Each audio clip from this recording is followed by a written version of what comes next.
Wine and Crime contains graphic and explicit content which may not be suitable for some listeners. Listener discretion is advised.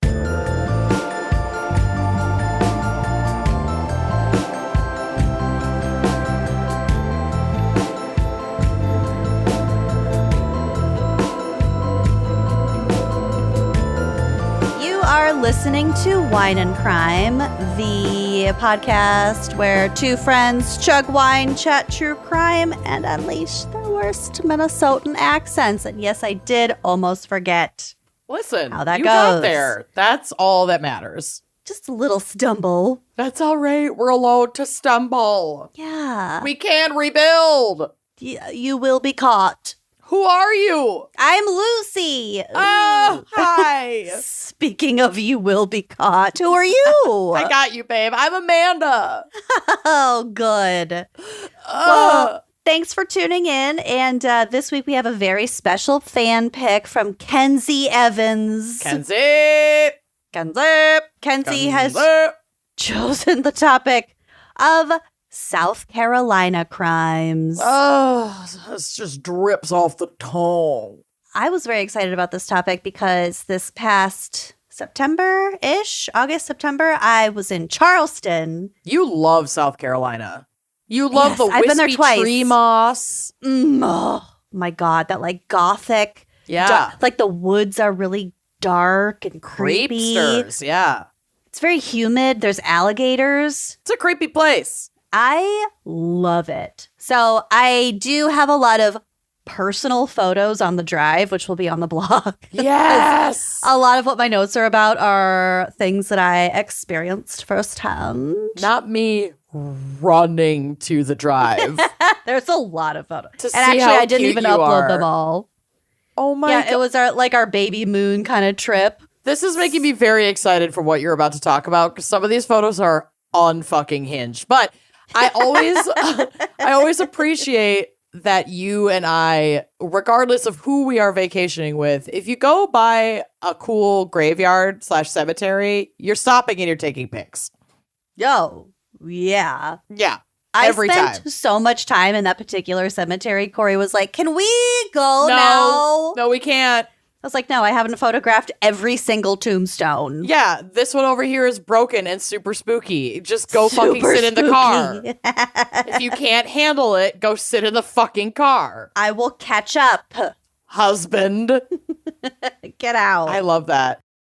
Kenzie also, I'm not sure when they picked this, but around the time that they did, I believe they had just recently said goodbye to their sweet 12-year-old husky pup. Oh. And so we love your pup and we love you and we're very, very sorry. That's the worst part about being a pet parent. Yeah. It fucking It's not like blows. unexpected. I mean, unless it is unexpected. But it sucks every time, no matter what. Mm-hmm. The other day I was looking at Beans and I was like, when you die, I'll die. Oh my God. You I'll just got it.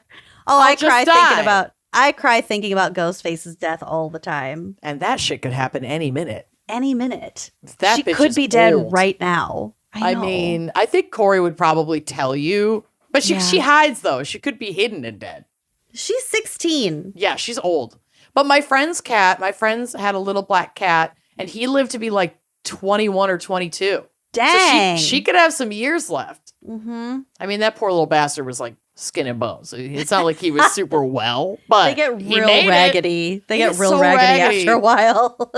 Anyway, these are the things I think about that I shouldn't think about because my cat is a kitten and I have plenty of time left, but I still am like, every time I look at her, I'm like, if anything happens to you, I will drive off of a cliff. These are intrusive thoughts. Yeah, I'm unwell.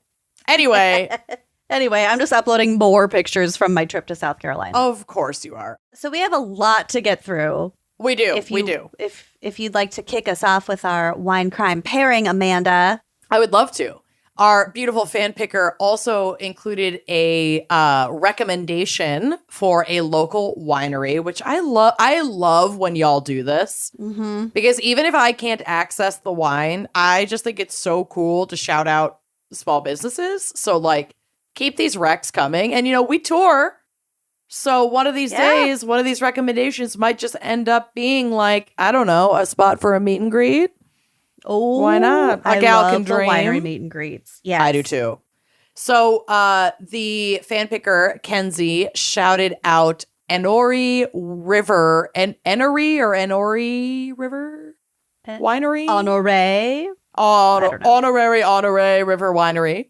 This is located in Newberry, South Carolina, and their website is super, super duper cute. This place looks extremely beautiful. You can host like events and stuff there. I'm seeing weddings. I'm seeing, I'm not literally seeing these on their website, but I'm visualizing them myself. But they do like paint parties, karaoke. They have this event called Unpack the Porch, which is super fun. It's like this music Help series. your friend move.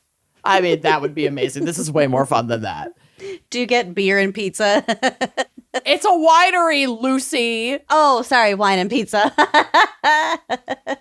They have live music, and the music is free. And then people just come and hang out and like listen to music and drink wine. Like they don't make you work, as far as I can tell. My God. It looks really fun. They have like snacks that they'll serve that you can get there. They have so much cute stuff. Like it just looks super gorgeous. And then they have a bunch of really fun wines. And typically local wineries, like I love shouting them out, but sometimes when I look at the wine selection, I'm like, oh, okay. You're kind of limited in what you're able to provide. But Enoree River Winery has a lot of amazing stuff. They have Viognier, which is like a dry white. I love a Viognier. They have a beautiful ruby Cabernet. So they call it a ruby Cabernet unoaked dry red. I don't know if I've ever had an unoaked cab, and I super want to try that. Dang. They have Malbec. They also have berry wines. So you can get like a blackberry fruit wine. You can get a blueberry fruit wine if you want something on the sweeter side. They just have a ton of really fun stuff. They have at least one rosé. One that I'm very interested in that I have learned over the years from using it incorrectly, but now I just default to using it that way. They have the Bless Her Heart Estate Blend. And I didn't know until like a year ago that in the South, that's basically like, fuck you. Fuck you. Yeah, I had no idea. I always said it like, oh, you're so cute. Like, bless your heart. That's the Midwestern way. That is not the Southern way. Not the Southern way. So I really want to try the Bless Her Heart Estate Blend. Bless her heart. So what a fucking moron. Pretty much. That's what it means. So they do take walk-ins for parties of 6 or less, but they do recommend reservations if you have 7 or more people. So if you want to like grab all your pals and go, I would recommend checking out their website. You can make reservations online, but it just looks incredible. And of course, I cannot access this wine. It appears they do not ship, but I wanted to drink anyway, and I had some Cape Root Pinotage in my wine cabinet. Ooh. So I'm going to crack that open and take a little sipski and see how she does. This is a South African Pinotage. Nice. Gorgeous. 14% ABV. It does contain sulfites. Wow. And it's a cracker. Oh, makes it easy. Shall we? Let's do it. Oh, Oh, that smells nice. that was a nice crack. Are you I drinking felt that anything in my over there? back. Right. I am, and I did want to show you what I'm drinking. Yes! I am a fucking sucker for good packaging. You really are. And when I say this particular beverage, okay, It got you? it's called Mom Water. Okay, how fucking cute is that? And their different flavors have different, like, traditionally women's names. So this one is called Susan. It's strawberry kiwi. It's not carbonated. And I don't love the whole, like, moms as functional alcoholics, like, trope. Kind of. I don't think it's really that fun. I think it's overplayed. Yes. Is the most egregious part about it. I would agree. But Mom Water, look how just pretty, it's adorable. great font. Good color. Strawberry kiwi, that sounds yummy. You could put that in your Stanley cup. Which I have right No! here. As promised, I have been sending you Stanley Mom TikToks. I love it. What I love most about my Stanley is having it. I have 86 of them in different colors. Oh my God. I have an Etsy store. Ish. Well, cheers to you with both of our versions of mom water. Crack this. Ooh, that is a nice crack. That looks Quite delish. refreshing. It's it'll be great on the porch in the summertime. So wait, is it like a Truly but not carbonated? Is it like a vodka type thing, or is it? Explain. Grain neutral spirits. It's 4.5 ABV. Okay, nice and light. There's 90 calories. There's no sugar. There's no carbs, but it doesn't taste like there's no sugar. Right. It doesn't have like that aspartame-y. Okay. Yeah, because I normally hate that. And had I read the packaging more carefully, I probably wouldn't have purchased it just because of that. But I did purchase it, and I did try it before I read it, and it's And quite you like good. it. I like it. So you fell into a lovely mistake I did. that turned out to be not a mistake. Cheers to the Cheers lovely to that. mistakes in life. And cheers to you, mama. Mama. You're a mama. You go, mama. You're a mama to beans. I am a mama to beans. I'm not a mama to be. I'm a mama to beans. No, not a mama to be. Never. It's a beautiful thing. I know. Well, before we dive into your segment, your background in psych, should we take just a quick little break to hear a word from our amazing sponsors? I would love that. Let's do it. So I had to switch my internet service provider recently, and that required me to call customer service. And I had to look up an old invoice and find the number and then repeat representative like 60 times. Nightmare. And every time you have to call customer service, it just seems like there's just something, especially when it's like a subscription of sorts. They don't want you to cancel. It always feels awkward. It feels like you're breaking up with a partner, and it's incredibly uncomfortable. I hate it. And that is one of the many reasons why I am in love with Rocket Money. Rocket Money is a personal finance app that finds and cancels your unwanted subscriptions and monitors your spending and helps lower your bills. I can see all of my subscriptions in one place, and if I see something I don't want, I can cancel it with a tap. I never have to get on the phone with customer service and have that nightmare that you had ever again. They'll even try to get you a refund for the last couple months of wasted money and negotiate to lower your bills for you by up to 20%. All you have to do is take a picture of your bill, and Rocket Money takes care of the rest.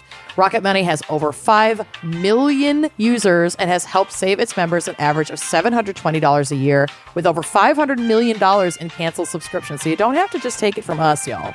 Yeah, so stop wasting money on things you don't use.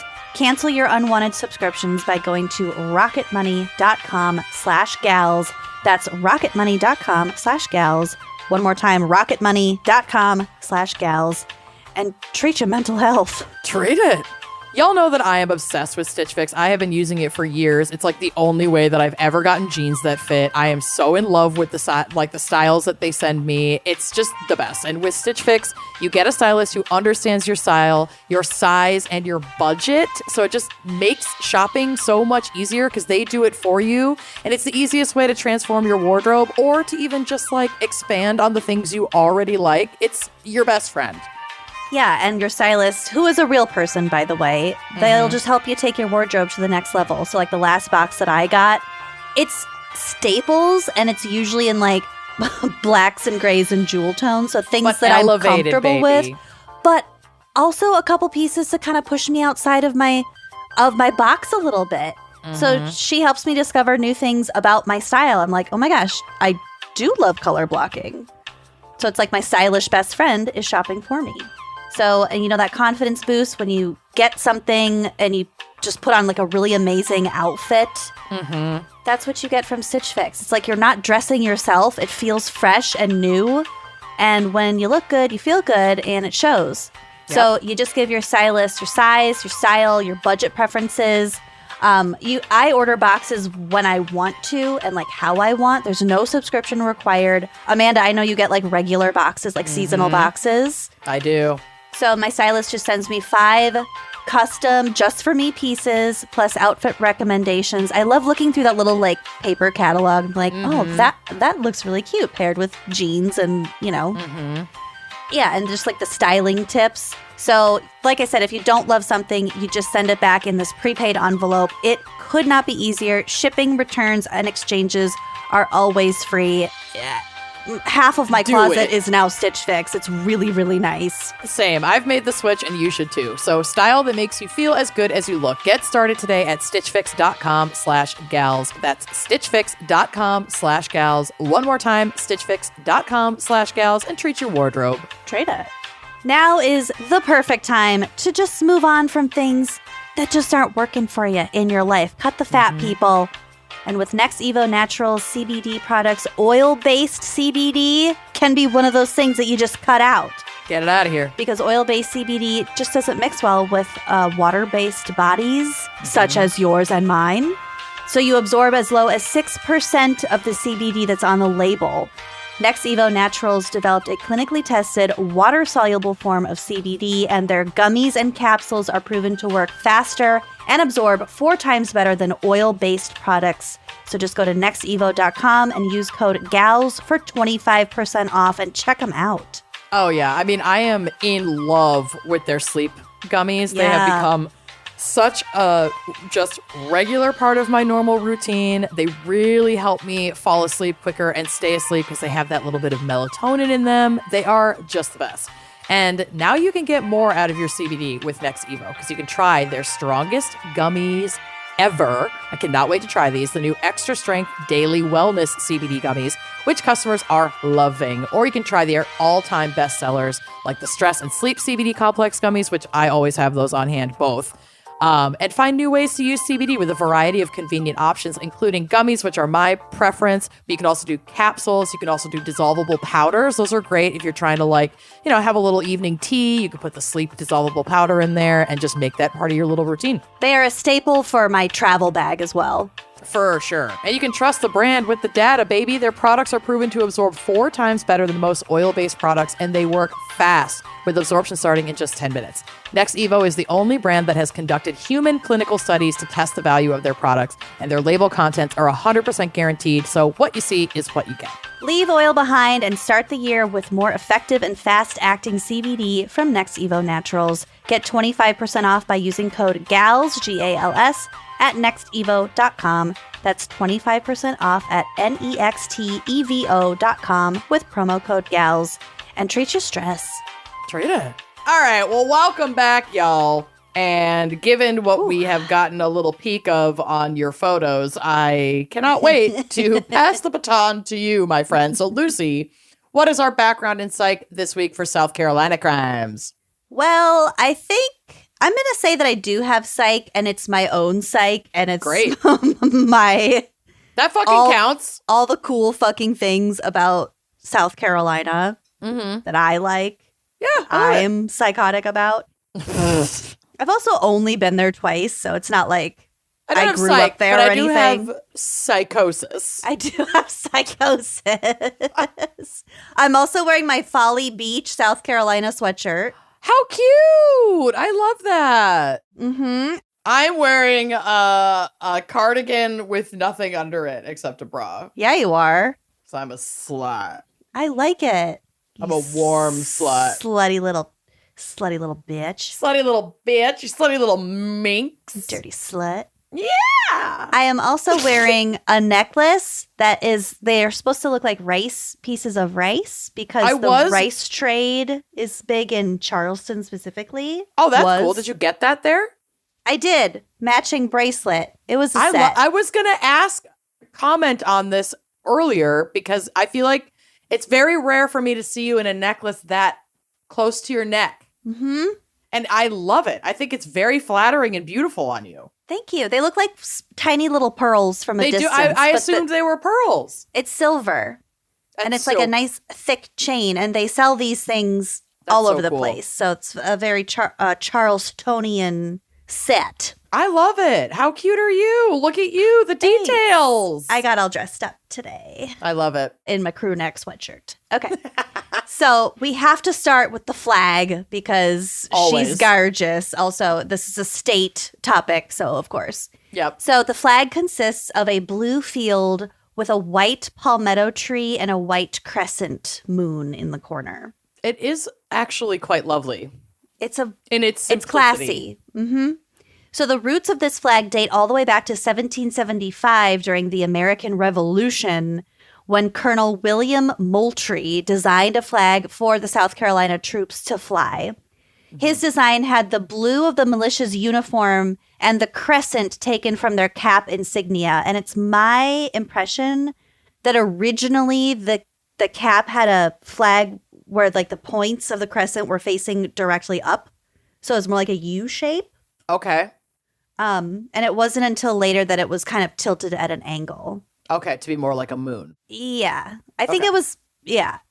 This flag, the Moultrie flag, which is different. There's a picture of the Moultrie flag on the drive. Yeah. I actually have a few different versions because I will be getting to a few different versions. The Moultrie flag is just a logo. It's a logo, yeah. It's a logo in the corner of a big blue piece of fabric. Well, it was 1775, you know. Yeah, get more creative. This is shockingly millennial coded. I'm What goes around comes around. right. Like we clearly repeat trends, babe. Mm-hmm. There are Hashtag only so Moultrie. many trends. Hashtag Moultrie. I'm not a regular mom. I'm a Moultrie mom. With my Stanley Cup. Yep. So this flag was first flown at Fort Johnson, and this is from a Wikipedia quote. This flag was famously flown in the defense of a new fortress on Sullivan's Island. We'll get back to Sullivan's Island. Okay. Where Moultrie faced off against a British fleet that had not lost a battle in a century. Oh, wow. And he crushed it? So in the 16-hour battle on June 28th, 1776, the flag was shot down, but Sergeant William Jasper ran out into the open, raising it and rallying the troops until the flag could be mounted again. The flag was shot down. So he was like the color guard of the troops. Cute. And he went out, grabbed the flag, twirled it around, was obviously risking his life this whole time, just to bring up the spirits, little pep rally. This gesture was considered to be so heroic, saving Charleston from conquest for 4 years, that the flag came to be the symbol of the revolution and of liberty for the state and this new nation. I just imagine this little queen waving his flag, dancing around, and while rockets red blare, bombs bursting in air. So patriotic.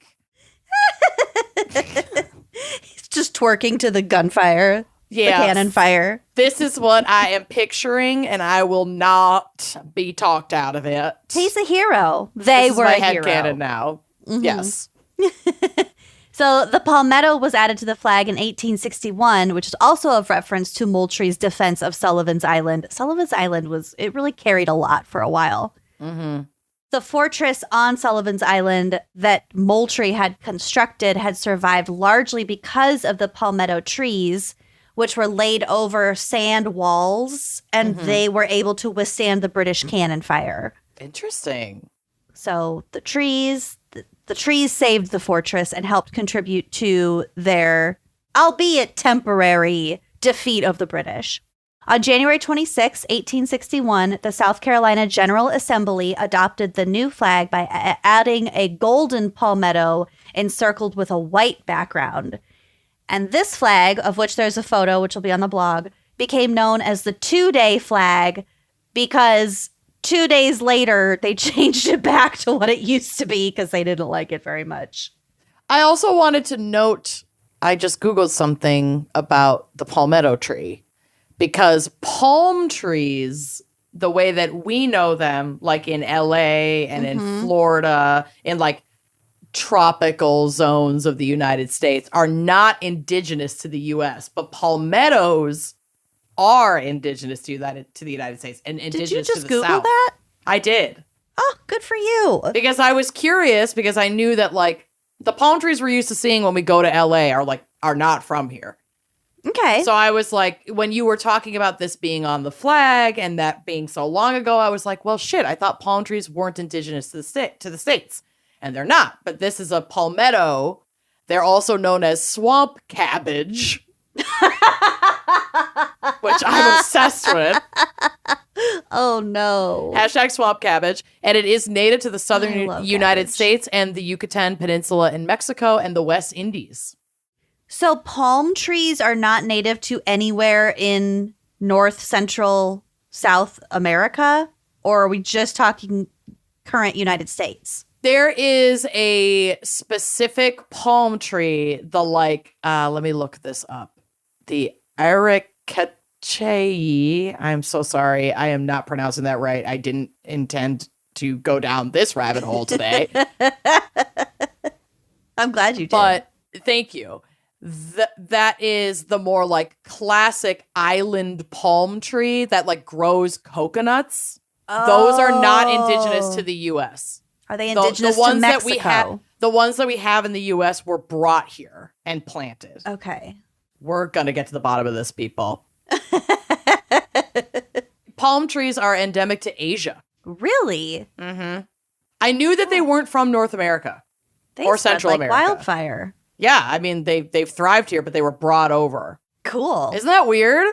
And super cool. Yeah, but the palmettos are indigenous. They're very similar plants, but they are not the same plant. Palmettos and palm trees. Yes, palmettos are a little bit bushier. Yeah, they're a little swamp cabbage, scrappier. babe. They're scrappy, and they Swamp kind of look like cabbage. they have giant pine cones on them. Uh-huh. They're weird. They're strange, but I like them.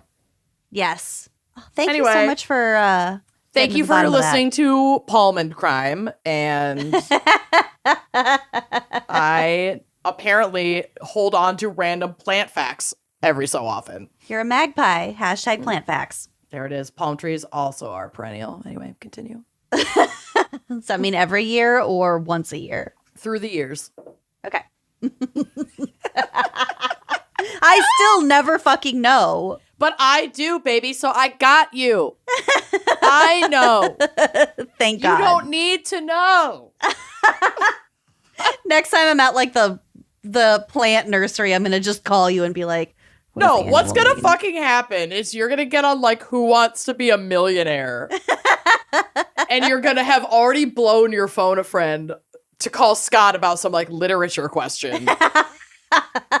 And You're not you'll be wrong. out of lifelines and you'll get a question that has to do with annual versus perennial and you will freak out and I'll be at home screaming at the TV And I'll hear you. and you'll hear me and then you'll win and then we'll share the winnings.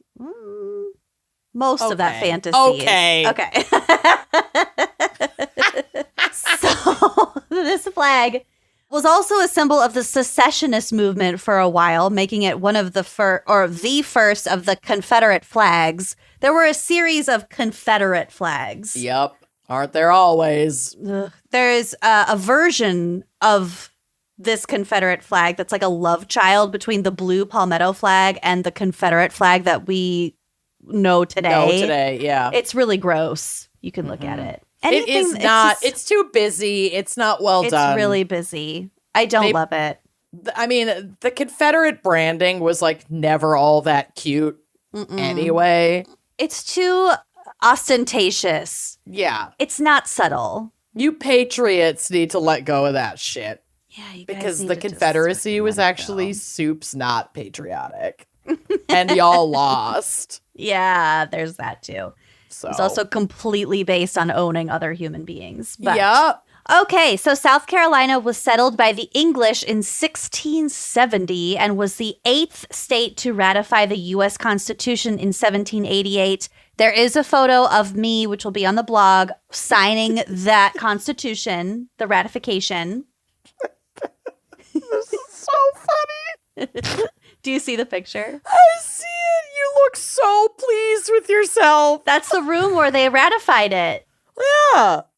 Look In at the your little old speakers. schools. You look Yeah, like my such a polkas. mom. Well, I was pretty pregnant Street at the dogs. time. Yeah. Those are way less cute street dogs, but I love them.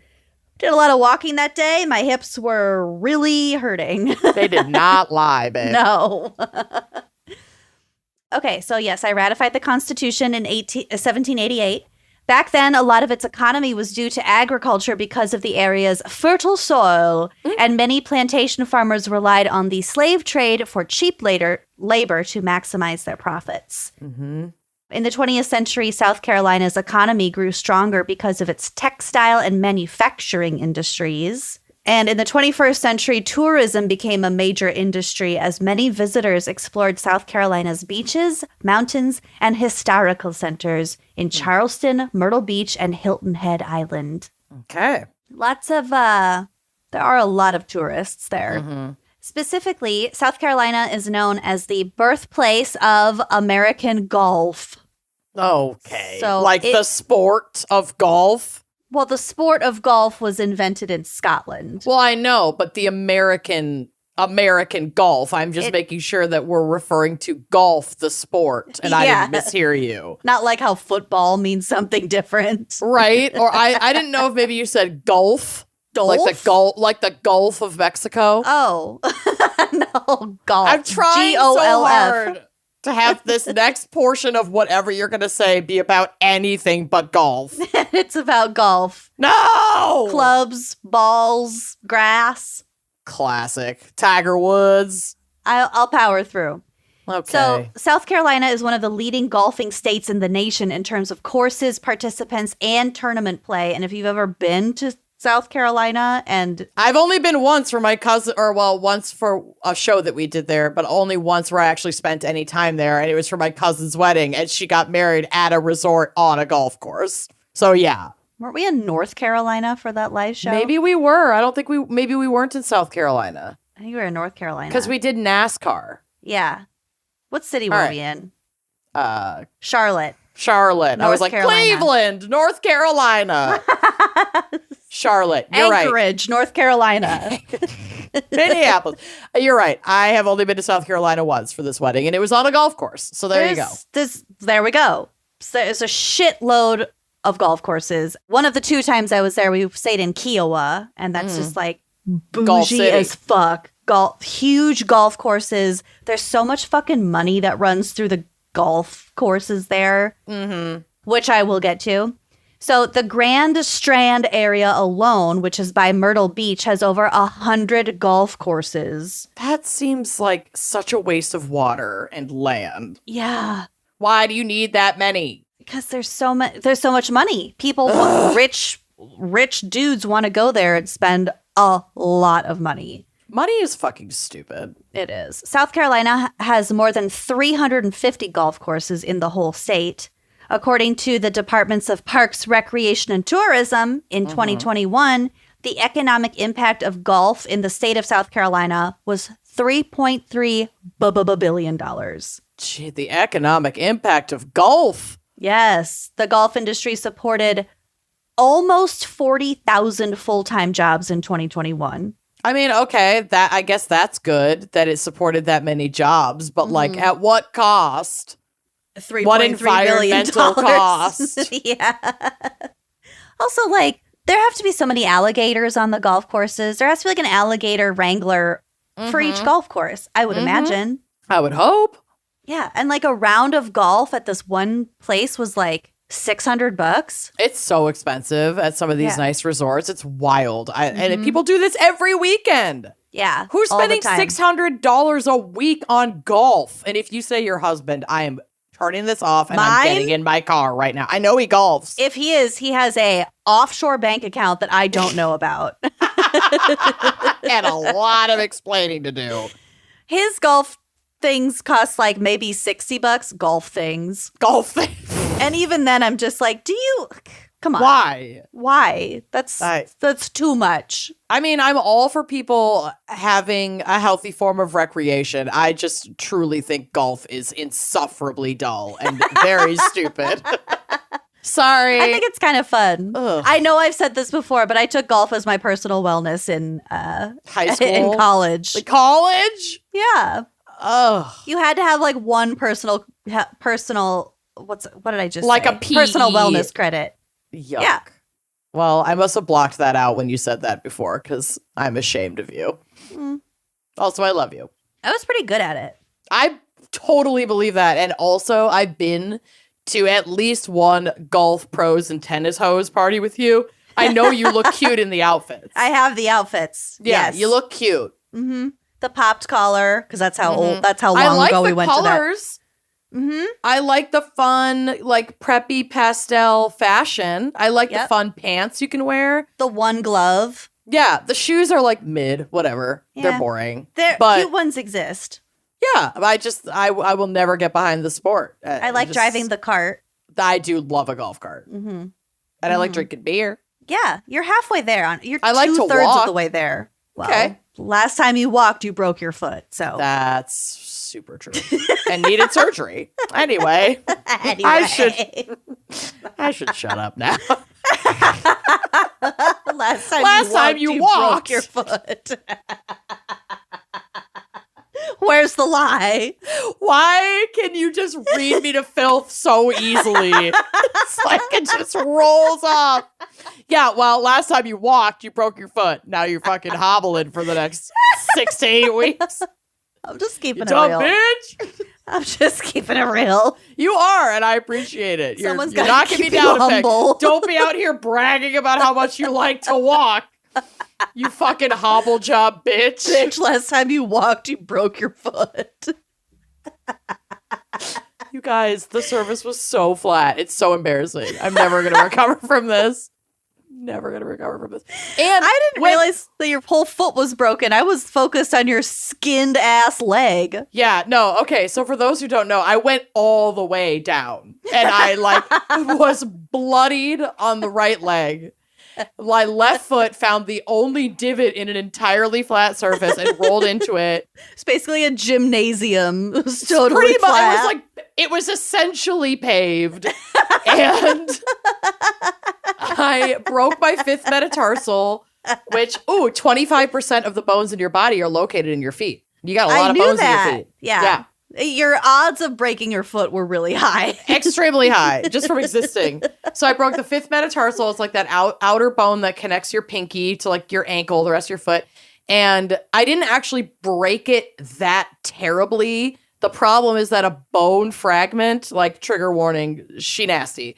There's a fragment of bone that disconnected in that rolling incident. That very slow fall, by the way. It was really embarrassing. Really embarrassing. And were you totally alone, too? I was alone. I had been traveling with friends. They all had an earlier flight. I was like, I'm going to make the best of this day. And then I fucking broke my foot. It's pathetic. Carpe diem. Carpe fucking oops. So bone fragment is like too far from the source material. So now they have to put a metal plate and screws into my foot.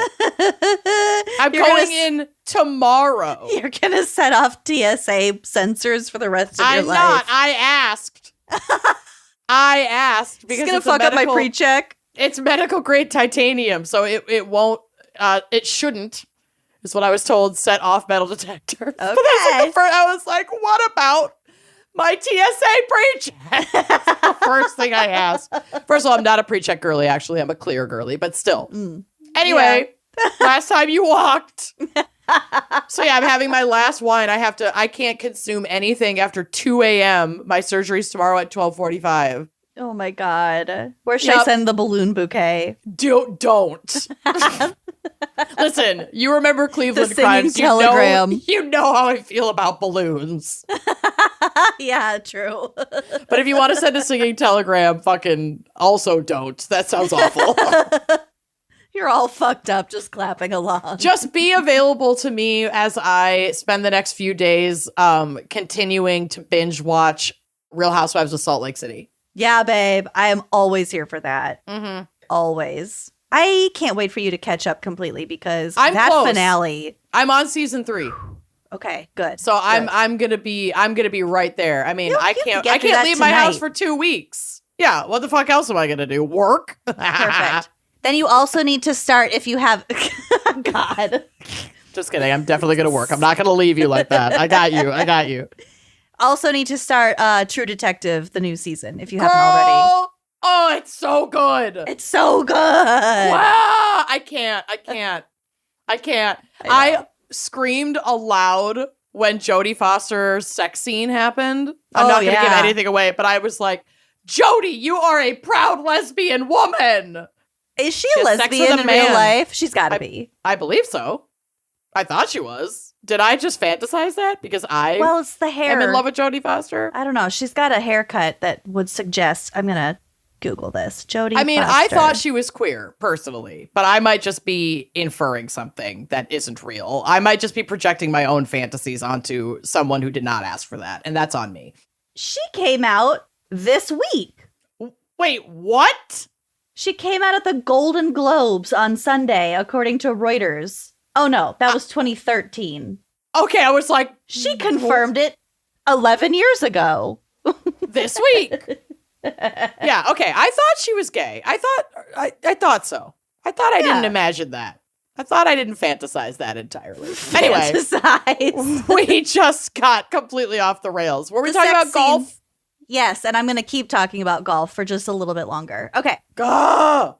So the state's connection with golf dates back to 1743, which is fucking forever ago. Yeah, that's a really long time to be playing golf, South Carolina. Yeah, so the thought is that the first organized golf played in the United States was on Harleston Green, located in Charleston, but it's called Harleston, which I feel like someone just made a typo and was too proud to take it back.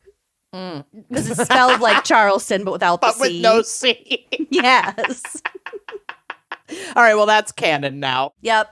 That's too funny. It was undeveloped pasture land, so it was just like it was a field.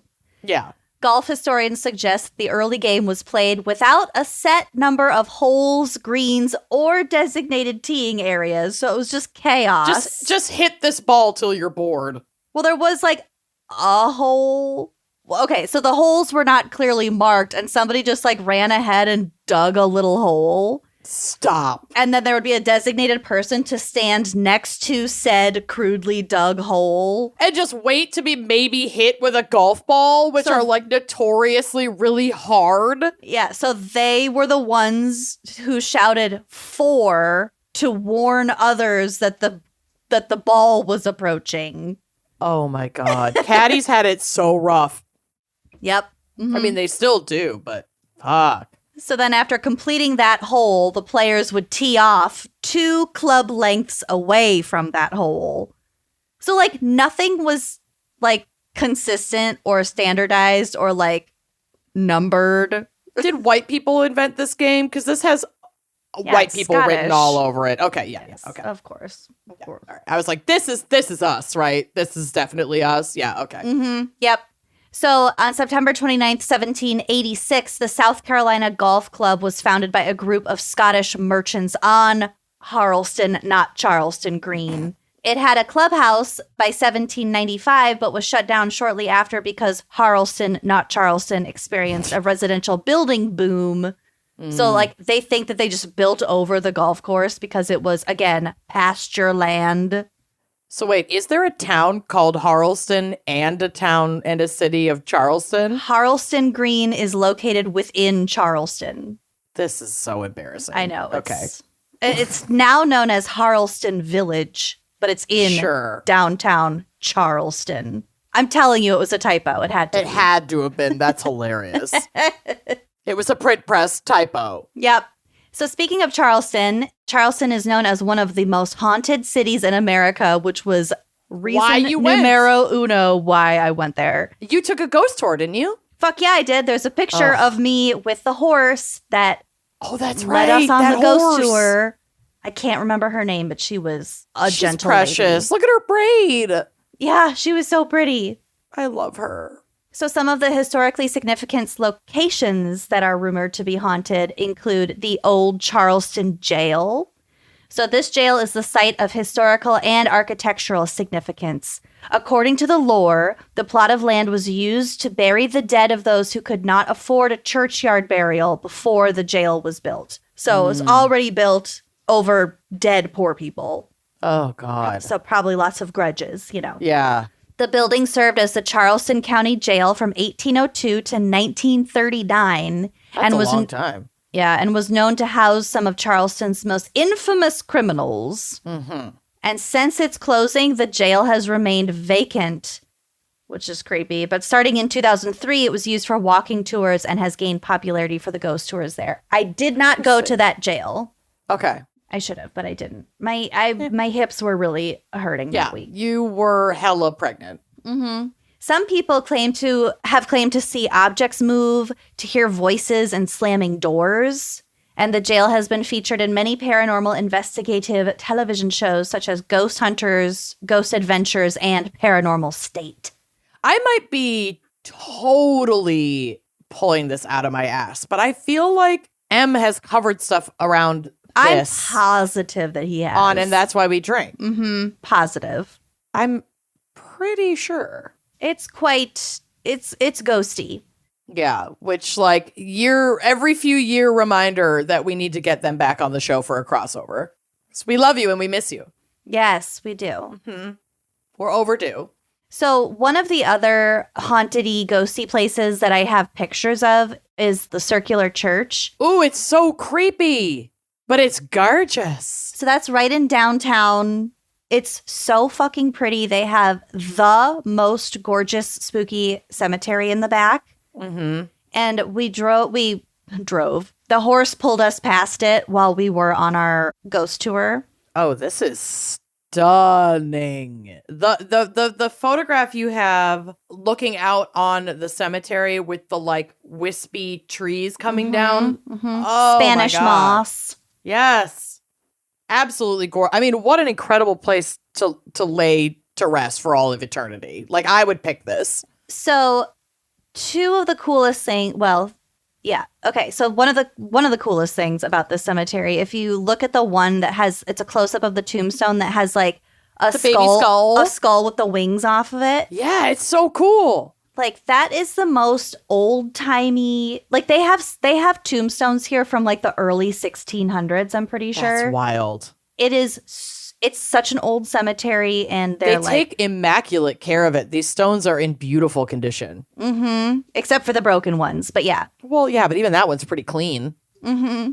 It's so pretty, but then you have to remember that this side was reserved for people who had enough money to be buried there, and I think they had to be like members of the church. They had to have some kind of in besides money. Mm-hmm. And then if you go to the other side of the church, there's just an open yard where there was just a communal pit for people to be buried in. That's fucking sad. It's technically part of the cemetery because there are people in there, but nothing is marked. And it's all like, they're all just kind of in there. Well, now I take back all the nice things I said about this cemetery. This is the pretty marked side. The other it's the side, rich people side, is not marked and is really sad. And there are legends of a ghost that's a woman, but she's like, you can only see her top half like sticking out of the ground. It's like she's standing in her grave, but the bottom of her grave is like underground, so you can only see like the top half of her body. Kind of creepy. Another haunted place is the Old Exchange and Provost Dungeon. We did go here. I do have photos. Okay. Before the combined Old Exchange and Provost Dungeon, so before they combined, basically the Old Exchange was the upstairs part. That's where they ratified the Constitution. Mm-hmm. And then down below, there's a dungeon, and it is right on the water, and I mean right fucking on the water. Ooh. Is this the photo of you? Yes. Gripping the bars? Yes. So I'm in the dungeon there. And Amazing. They're basically like when the tide came in, or when there was bad weather and there were waves, it is alleged that it flooded and people were chained down by the floor and they drowned. No. I don't like that. I don't like that. That's what our ghost tour guide said, but the guy at the actual dungeon itself said that wasn't true. So I got mixed things, but I kind of want to just say that it was true. I mean, that's pretty macabre to just make up. Definitely people died there. Well, I mean, it's right on the water. So you can imagine that during storms and high tide. It wouldn't be safe and dry. No. Back when it was just the dungeon, It held imprisoned pirates until their execution, including Stede Bonnet, who was a Barbadian-born pirate. He was known as the Gentleman Pirate. I don't really know why, but I do have a couple pictures of him on the drive. He had incredible hair. That might be why he was the Gentleman Pirate. He's the very last photo on there. Look at his hair. I wouldn't say that he's hot. I'm going to take my own word back. I did. But the hair is fucking good. The hair is amazing. It's real good. So he was a pirate, and he was hanged in Charleston eventually. During the Revolutionary War, British forces used the old exchange as barracks and its basement to hold prisoners of war. In between the Revolutionary and the Civil War, the exchange was Charleston's most common location for public slave trades, making it one of the most significant sites for domestic slave trade. And there's this really... It was just a really poignant, I think it was a sign outside, but it had a painting or an illustration of what it looked like to be in that exact spot, like a couple hundred years ago, watching like an auction of people. I can't even imagine. And it's like the same building, the same road, the same view, and then just like people bidding on other human beings and families and children and separating them and there's something that just like sticks in my heart and in my stomach about how those spaces are preserved so well that they can still be visited today while like thriving Black communities like Tulsa were fucking leveled to the ground. Like we don't have the same reverence or respect for historically Black spaces that like aren't connected to either slavery or the civil rights movement, trauma. Sorrow, right? Yeah, there's not a lot of like joyous celebratory spaces, right, for those communities that are preserved. Yep, and we can change that if we advocate for that. But it's just that's something that's coming up for me hearing you talk about this. Yeah. Is that you can still stand there and look at that photo and look around and be like, oh yeah, there's that spot, that building, you know? Yeah. When so many oppressed communities, you know, indigenous communities, Black communities don't have anywhere to go to stand where their ancestors stood and look at those kinds of, look at any kind of landmark. Yeah. Not one that's like happy. Yeah, you're totally right. But it was, I think it's important to recognize this space because there were so many humans that went through here from like the literal, what's it called? The passage. The transit. Oh, yeah. The transatlantic slave trade. Yeah, it was like a main hub. Landed in Charleston or nearby and were separated and sold. And yeah.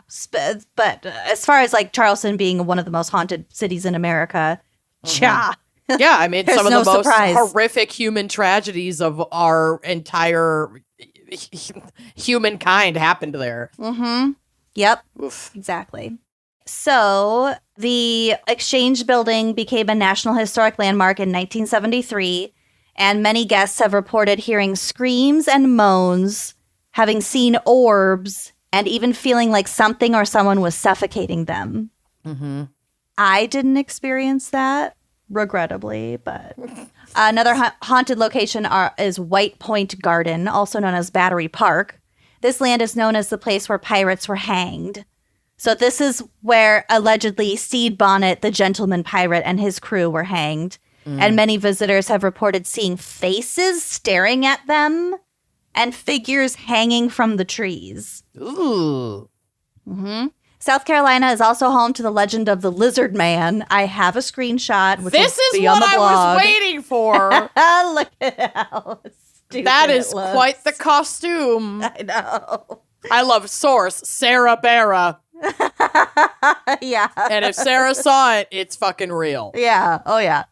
So the legend goes that on June 29th, 1988, a teenage boy named Christopher Davis was driving home when he blew a tire in Bishopville.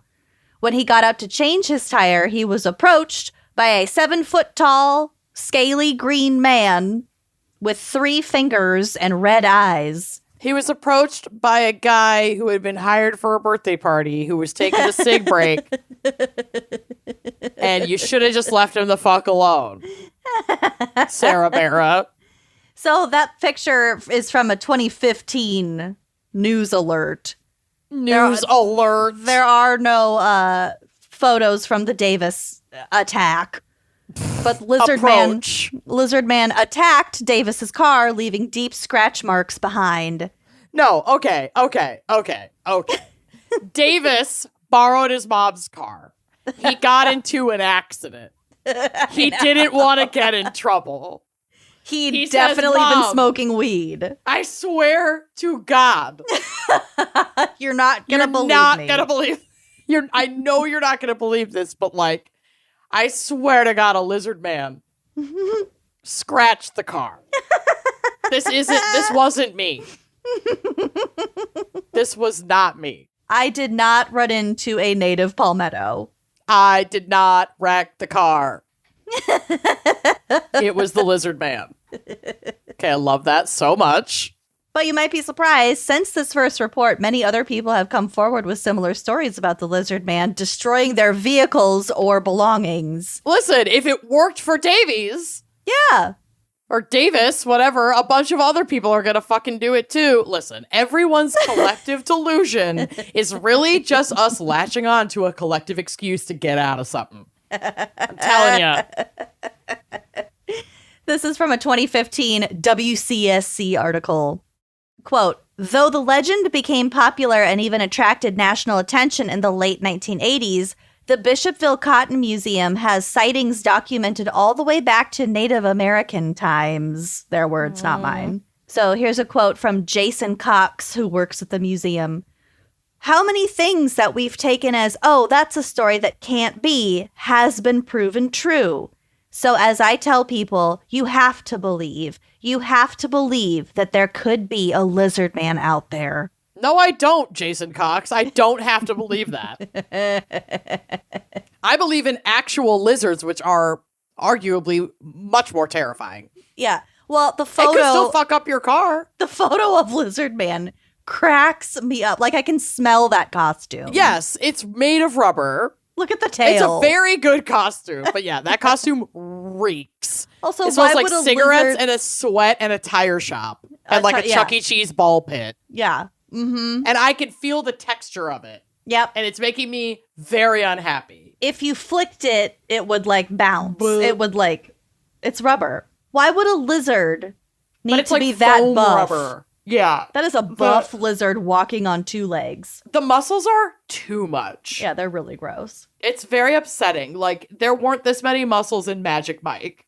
I think if you took a teenage ninja turtle out of its shell, turtle. Yeah, that's what it would look like. I mean, pretty much. The tail is also much too long. It's too much the same size all the way down. I don't like the this tail. At all. Could have used some more attention to detail. Yep. Detail. So I'm going to round us out. Sashay away, lizard man. You've been eliminated. Get the fuck out of here. We are not having this. Shantae, you stay. Shantae, you stay. Mothman. Jersey Devil, you're safe. You're safe. Lizard man. Sashay away.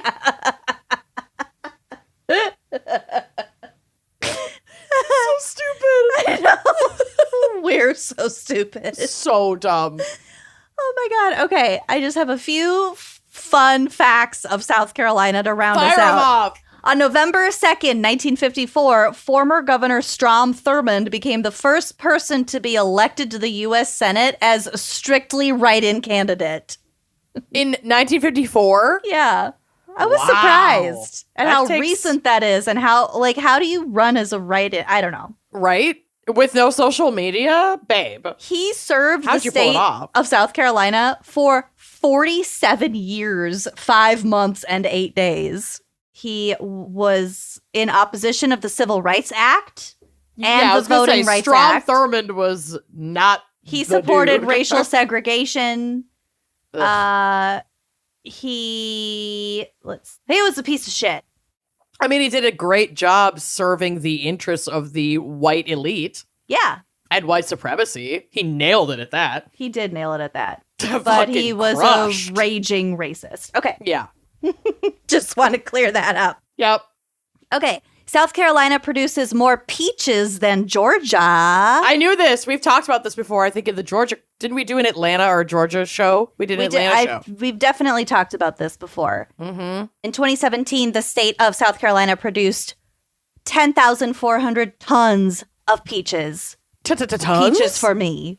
Tons. Wow. I also have a photo of this. Charleston is home to one of the oldest trees in the country, and this is called the angel oak. There's a picture of me by a creepy looking tree with really low branches. That's the angel oak. Oh my gosh, it's gorgeous. It's really majestic. And so are you. You look like an angel in that cornflower blue, Oh my God, friend. thank you. I love that dress. That's so cute. This oak is estimated to be around 500 years old.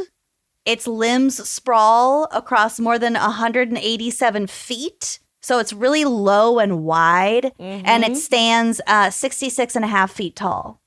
Wow, that's a fucking cool tree. It's really, really cool. Not me looking at more angel oak pics online. Mm-hmm. Wow, that is stunning. It's gorgeous. It is gorgeous. You're not allowed to climb on it. No, I would imagine you can't. Mm-hmm. But it is very much appealing because, like, I am not athletic. Hi, broken foot, walking on a flat surface. Last time you walked, you broke your foot. Literally. But that's a tree I look at and I'm like, I could climb that fucking tree. I could climb that tree. Because there are limbs on the ground. They're like under the ground almost. They're they're called the roots. ground. Oh, wait. While I'm looking at my pictures, I also have a photo of a dead horseshoe crab. Yes, you do. I also have a picture of me riding a rental bike posing next to an alligator sign. Warning, and you and alligators. your cute husband who looks like a little shaved baby. I know. This was us in 2020. Yeah, you looked so young. Full of promise. Full of promise. Before I was just beaten down by life. By motherhood. Also, there's a picture of the really bad, like, dummies display in the Provost Dungeon jail. The dummies were the scariest part, honestly. These guys did not hold up. They look like shit. Yeah. They might be, like, wax-covered corpses. One of them's green. The one sitting down with his hand on his head is literally green. He looks like Alphaba. the guy who crawled out of the grave in Hocus Pocus. When he, Yes. like, busts out Billy. Yes, he looks exactly like the zombie from Hocus Pocus. Yep. Correct. Nailed that. Wow. Oh, I also have a picture of the summer home of the Murdoch family.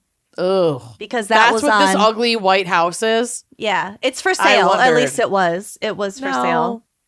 No. But I Googled it and we drove past it. Ish. It's not cute. That's where the wife stayed the last full night of her life. Because then Oh she my went God. back to their home No. and she was Never go back. shot by her husband. Yeah. I Yikes. also have a picture. What are alligators? They're not amphibians. What are they? I mean, they're lizards of some kind. They are cold-blooded creatures. Amphibian. There's like a zoo, but it's just for amphibians. This is just a gator pit. This picture you have up here is Yeah. just a gator pit. Yeah, but it's like a zoo with all amphibians. Okay. Reptiles? I think they're reptiles. Reptiles. Yep. Thank you. There it is. We got there. Are birds mammals? I don't know. Oh my God. That was the best. That was the fucking best. There's like a reptile zoo near Charleston. We went there. It was really cool. I loved it. So cool. Okay, here's my last fun fact. Okay. Edgar Allan Poe. Your uncle. Your great-great-great-great-grandpa uncle. So I got some genealogy done recently, and we are not It's not related. true.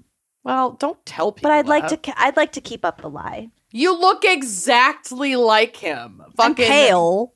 Come at me. Your sunken eyes. Yeah.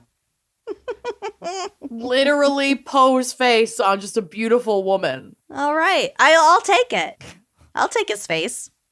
So he was stationed on Sullivan's Island under the name Edgar Perry from November 1827 to December 1828. You may know that he is a native of Baltimore, but he joined the Baltimore Army. Ravens. Is that why they're called the Baltimore Ravens? Probably. I don't know. I just never pulled that out of pieced my those ass. together. So he's a native of Baltimore. He joined the Army, and he was stationed at Sullivan's Island, which is close to Charleston. Beautiful island.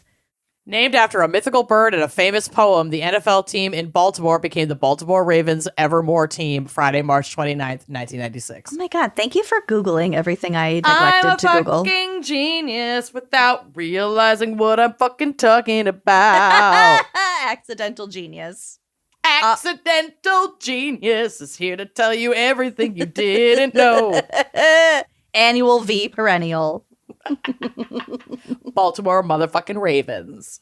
Fucking palmettos. Fucking palmettos. So Poe later hid his military service from the record and instead made up stories of faraway travels to Russia and Greece.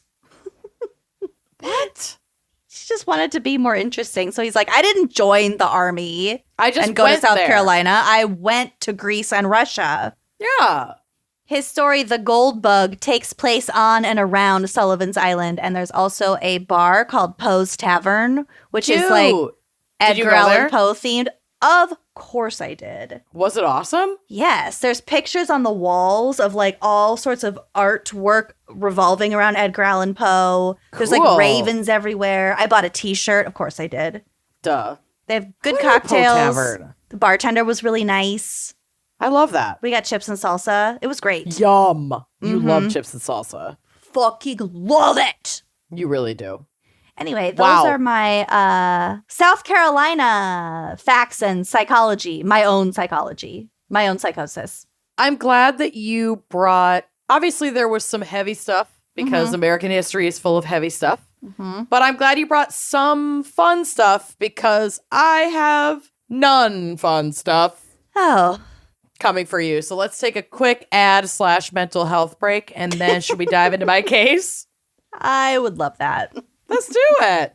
FrameBridge makes it easy and affordable to custom frame just about anything, and they have. Do you have a three-dimensional object that you want Sure framed? Because they've got options for that. FrameBridge doesn't just do one-off frames. They have a popular line of curated gallery walls. Also, Obsessed. each wall comes with a life-sized hanging guide. It is foolproof. It's simple. It's fun. You can upgrade an entire space in just minutes. They also just have like so many different styles of cute frames. I just placed a FrameBridge order earlier today You sure did. with my new baby pictures. They're going to be so cute. FrameBridge uses the highest quality materials, and every one-of-a-kind frame is handcrafted. Everything that I've ever ordered from FrameBridge, just, you can feel the quality. It's just so nice to put something on your walls that, like, looks like $1 million. Without spending $1 million. Guess what? Didn't cost $1 million. And also, FrameBridge has a happiness guarantee. So if you're not 100% happy with your piece for any reason, they will make it right. So, like, don't worry about the risk. You just got to go check out their website, see what you can frame, go through all the photos in your phone. Go nuts. Go nuts. And when Lucy says it's easy, let me tell you, it's so easy. Here's how it works. You order online at framebridge.com, and you can either upload a digital photo for them to print and frame, or you can mail in your art. They will send you free, secure, prepaid packaging to mail back your art. FrameBridge custom frames your piece in their studio using the highest quality materials and ships it to your door for free, ready to hang. I'm telling you, all that's missing is the wall. Okay? So, like, this is the easiest thing you could possibly do to elevate your home. So visit framebridge.com or a retail store to custom frame just about anything. They have retail stores in New York, Boston, Philly, DC, Maryland, Virginia, Chicago, and Atlanta. So go check them out and treat your walls. Straight up. Y'all know that I put my hair through a lot. I've done a lot to get the hair that I have and to maintain the hair that I have. And real change happens, like, especially after you've made an investment like this. The real change happens when you are consistent and keeping a good hair routine, and then you can achieve the hair of your dreams with, like, no real big issues. And thanks to Vegamore, sticking to my hair routine has never been easier, and I'm finally seeing the results that I have always wanted. Yeah, Vegamore products are 100% cruelty-free and are never formulated with potentially harmful chemicals like parabens or hormones. And when it comes to seeing results, the key is consistency. So I have made Vegamore a part of my daily routine for years. You've been using it a long time. Years. And I'm so happy with the way that my hair looks and it just feels thicker. I always talk about how good it smells. It smells so good. For the best results, use for a minimum of 3 months for visibly fuller, healthier, and thicker looking hair. I also use the Grow Serum, the Grow Hair Serum. And my friend, who is a hairdresser, came over for the Super Bowl the other day, and he knocked on the door, and I flung open the door, and I said, "Shad, look how good my hair looks." And he was like, "Oh my God, it looks amazing." So, yeah, from a hairdresser's mouth to your ears, my hair looks great. Having that monthly subscription of the Vegamore Grow Hair Serum makes it so easy to stay consistent. So when you sign up for a monthly subscription, you get 1 bottle or 3 bottles sent, like however many you need. You're going to save more money, and you're never going to run low on the products that you need to keep that consistency. And fun fact, Vegamore sells 1 bottle of Grow Hair Serum every 15 seconds on their website. So you don't just have to take my word for it. This is the good stuff.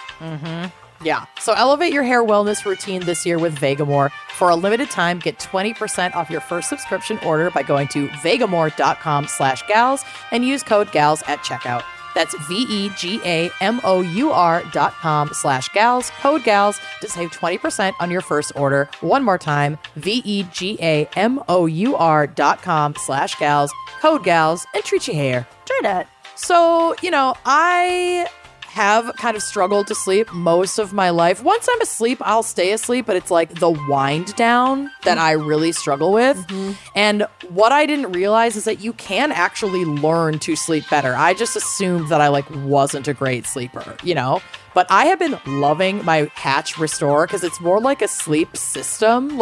It becomes a whole process for you to fall asleep that's really simple and easy to add into your routine. And it helped me create bedtime and morning routines that helps me make sleep a priority. I'm obsessed. It kind of trains you.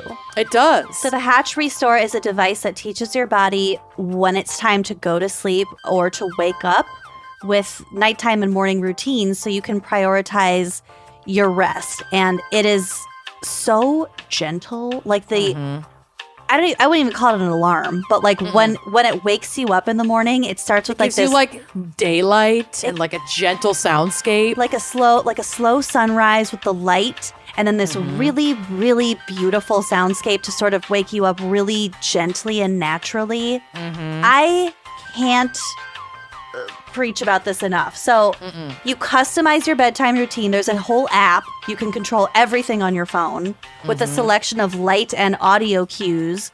You can also choose from meditations or ambient sleep sounds, or you can let Hatch entertain you to sleep. So they have this is my favorite part of the Hatch system. Let me tell you. With Hatch Plus, you can access exclusive content like Pillow Talk. It's a new audio series designed to entertain you to sleep. They have a true crime. They have a true crime one. They have someone, because I'm a social media scroller before bed. They have one where people scroll mundane social media and describe it to you. Yeah. It's amazing. It kind of eases that FOMO of I'm not looking at my phone, but they're rest easy, sweet angel. You're not missing anything. Here, let me tell you about it. So just judging from the types of TV shows you love, true crime, sports, all that stuff, but without the screen. You just lay your head on your pillow, you listen to beautiful voices just lull you to sleep with the stuff that you like. And then in the morning, Hatch just wakes you gently with that sunrise alarm. So it's fully customizable. There's also a sleep button. And just a side note, I had a Hatch sound machine. I got one for my baby shower. So I've been using the baby kind of oriented sound machine for a while. This Hatch Restore it's amazing. It's amazing. I absolutely love it. And right now, Hatch is offering our listeners $20 off your purchase of the Hatch Restore and free shipping at hatch.co/gals. So visit hatch.co/gals to get $20 off and free shipping. One more time, hatch.co/gals, and treat your sleep. Treat it. Are you ready for my case? Yes. I mean, you're not. Oh, but okay. I appreciate the enthusiasm and like, boy fucking howdy is this guy a real piece of shit. Oh, no. So per our picker, Kenzie, who did not want us to cover, as she said, blood bullcrap. I know. I had to Google what I thought our fan picker was talking about to put it in there. Yep. We are instead diving into a man who I think might have been featured on an episode of Mindhunter. I have to rewatch Mindhunter. I know it's so really good, except as you know, it makes me really horny, and so I have to watch it like I know, under precarious circumstances. Whew. Why does it make you so horny? I don't know. I think it's merely because I was watching it with Bill kind of early in our relationship when we were still in like the sex phase. Yeah. Mm-hmm. And I think it just made me feral. I don't know. Something exploded inside me, and something did explode inside you. I just had to hop on that train. That's how I feel about Apocalypto. That's weird. I'm glad I'm not the only one who's a fucking weirdo. So today I'm talking about Larry Gene Bell. Wow, that sounds familiar. Him? Yeah. Yeah. Mm-hmm. Yeah. Okay. Mm-hmm. Larry Gene was born October 30th, 1949, a Scorpio, and y'all def have the scariest zodiac sign. And yes, I am aware that my sister is a Scorpio. Your sister was in my dream last night. I dreamt she worked at a Target that I went to. That's amazing and terrifying. Mm-hmm. So he was born in Ralph, Alabama, and I know you're going to be like, this is South Carolina, Clarence. He relocates, okay? Everybody calm down. He was one of 5 kiddos with 3 sisters and 1 brother. I'm not sure where in the birth order he was. There's not like a whole lot out there about his childhood. I think his adulthood was too heinous. It took up all the ad space. It took up all the space on the internet. Okay. The family moved around a lot when the kids were young, but landed in Columbia, South Carolina in time for Larry Gene to attend 2 years of high school there from 1965 to 1967. The family moved again in 1967 to a small town in Mississippi where Larry Gene finished high school and started vocational training as an electrician. But he soon made his way back to Columbia, South Carolina, where he settled down. He got married. They had a son together. Are we going to call him Larry Gene throughout Yes, because I couldn't stop myself. Larry Gene. I just liked Larry Gene so much more. And if I have to talk about this fucking prick, that I wanted to at least somewhat enjoy saying his name. Mm-hmm.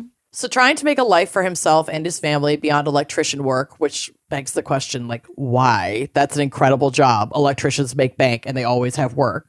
Why? What more do you fucking need? Maybe it was different back then. Maybe. I don't know. But he enlisted with the U.S. Marines in 1970, but didn't make it even a full year because he busted his knee shooting himself in the kneecap while cleaning a gun. Last time you walked, you broke your foot. Last time he fucking walked, he broke his foot. So he took his busted knee. That is something you would do, though, probably. 1,000%. I'm never going to clean a gun in my life. No. I would just be asking to shoot myself in the kneecap. No.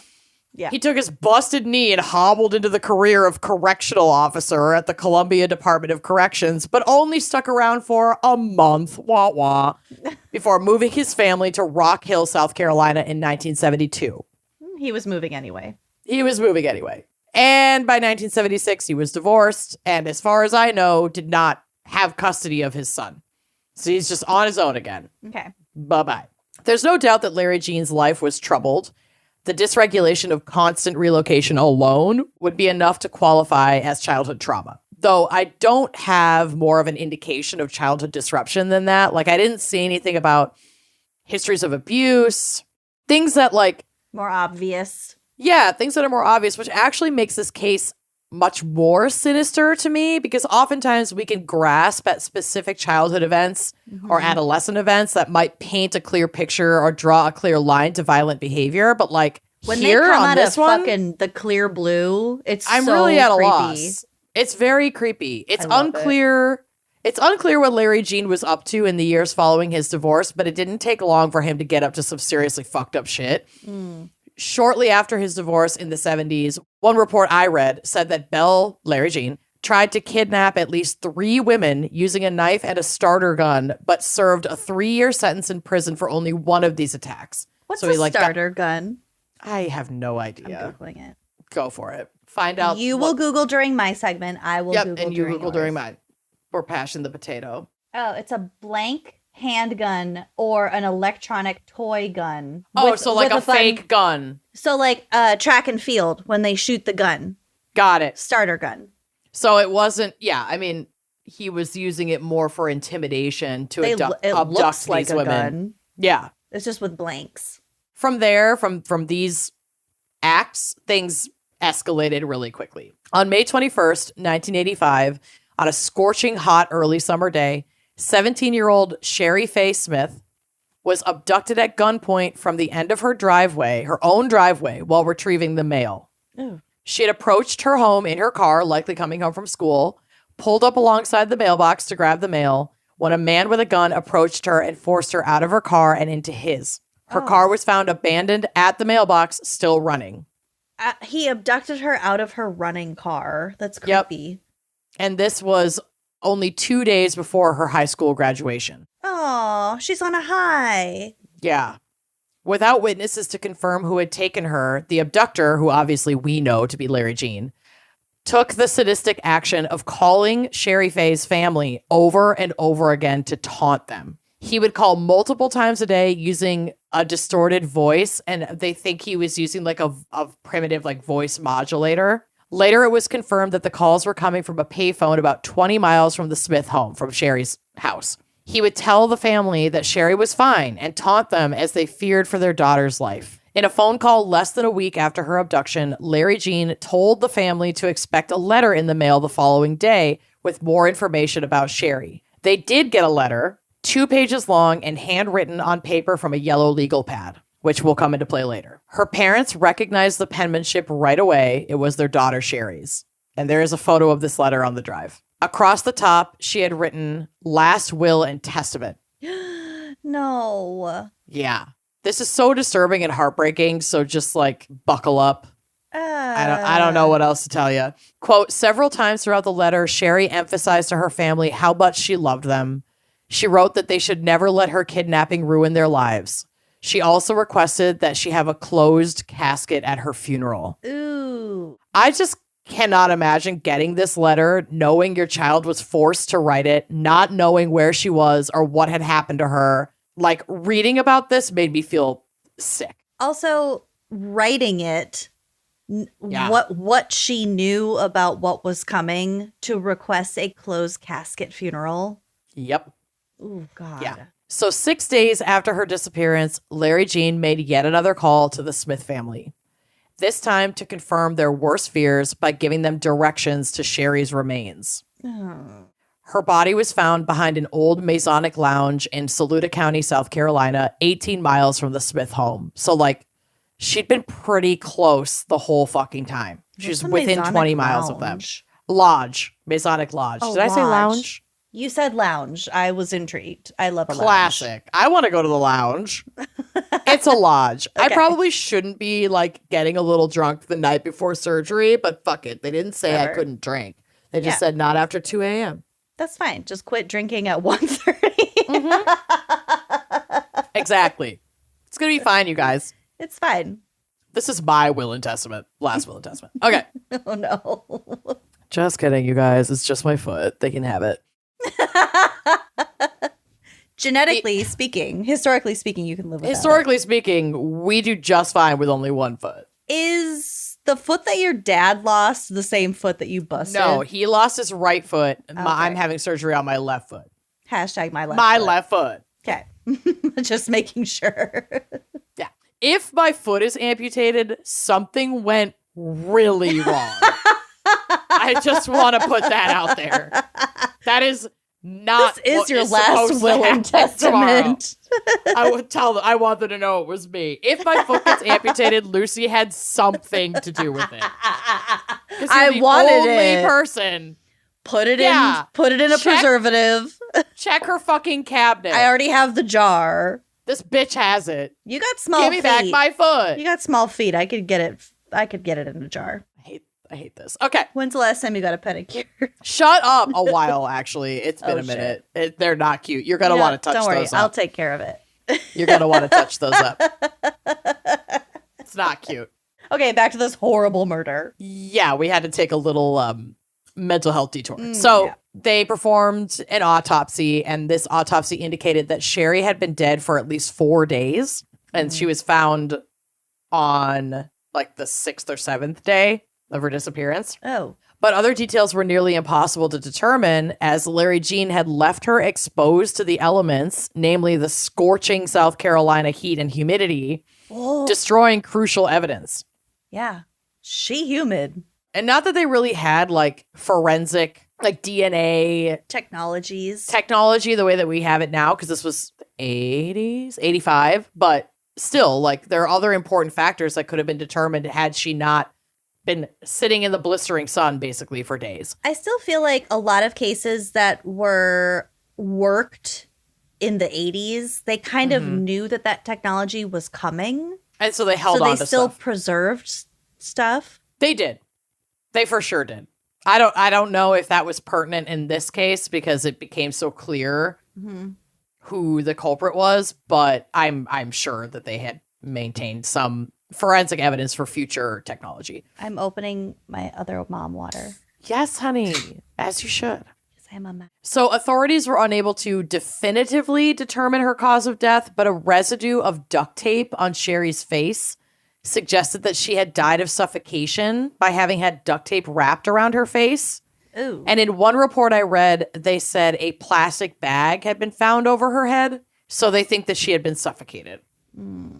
Given the level of decomposition that suggested she'd been dead at least 4 days before the discovery of her remains, it's likely that Sherry Faye was killed within 12 hours of being abducted, and that Larry Jean had been merely playing with her family for days after she was already dead. Like, he brought her back, had her write that letter, and held onto it, and was calling them day after day after day, And then mailed and then sent it. the letter, and she'd been dead the whole time. God, that's sick. He's a fucking sicko.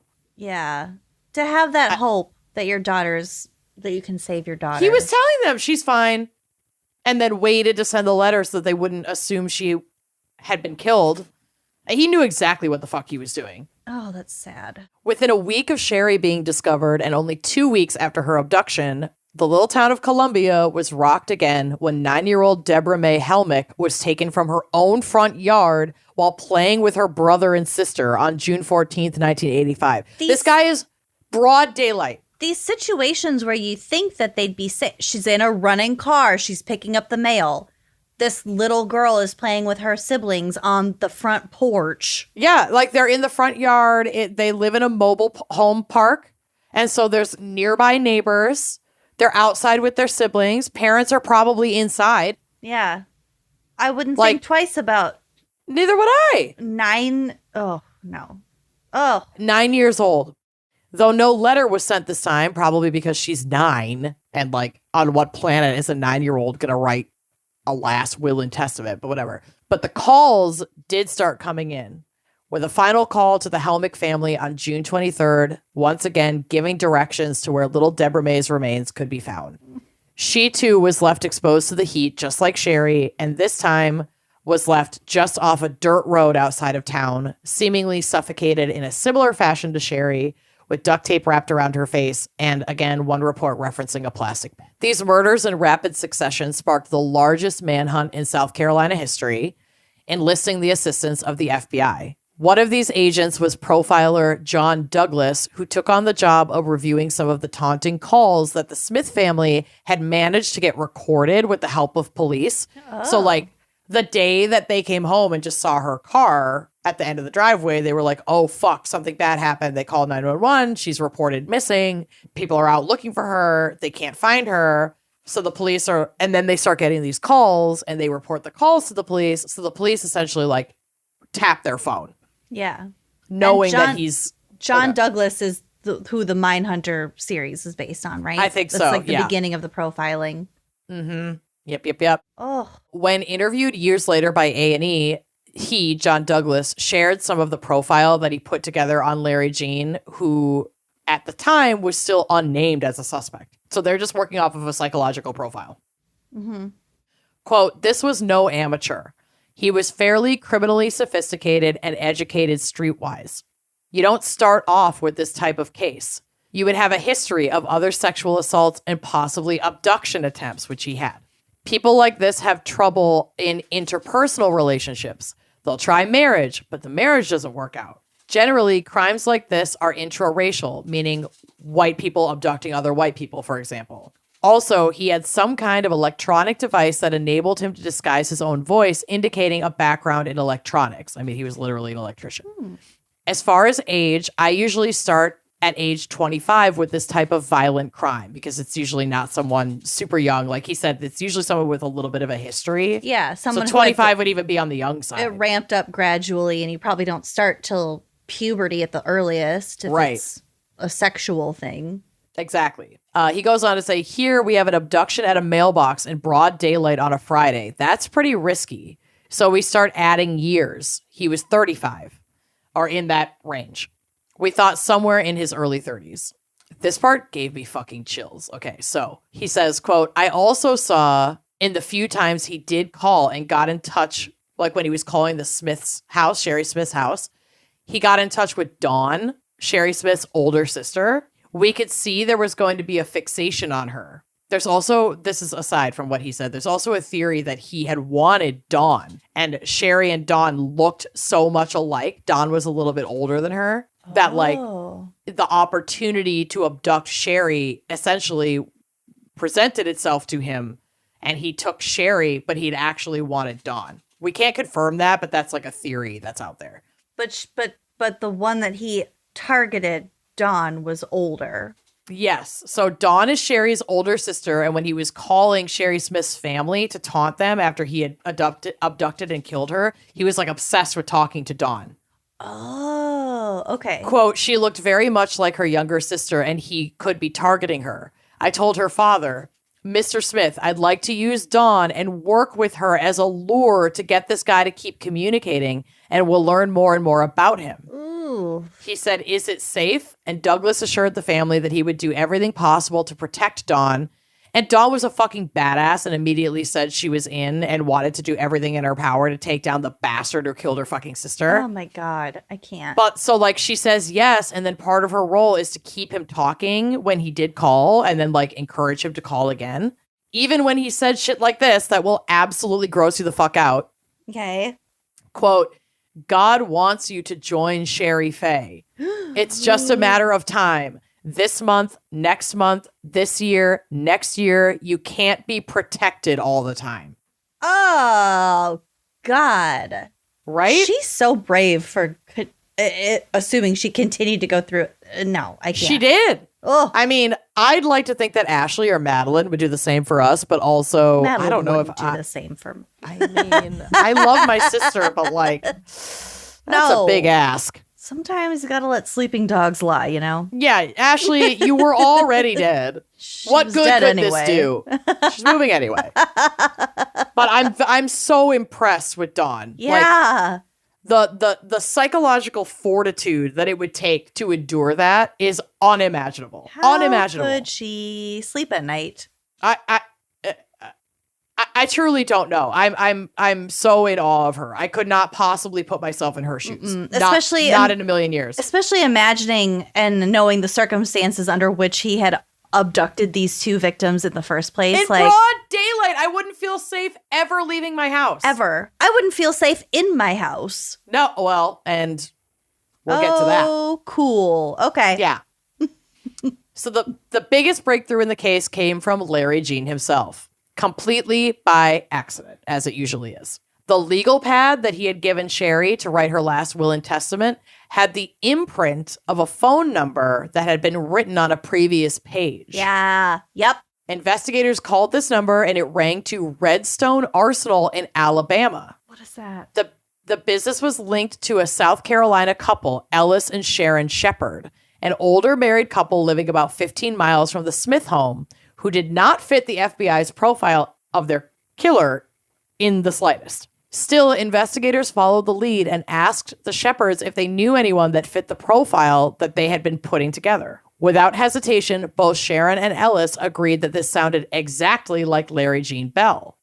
They knew Larry Gene because they had hired him to do some electrical work in their home and also to do some occasional house sitting when they were away. And this Redstone Arsenal was a business run out of the home of their son. And so they gave him this phone number in case they needed to get in touch with the family while he was watching their house. Like if they couldn't be reached, because there weren't cell phones then. Yeah.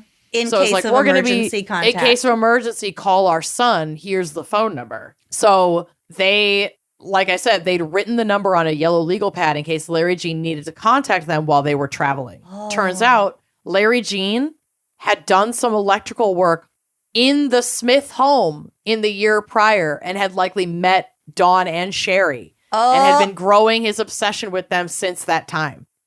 Oh, ew. Yeah. Major ew. So it was Fucking not random.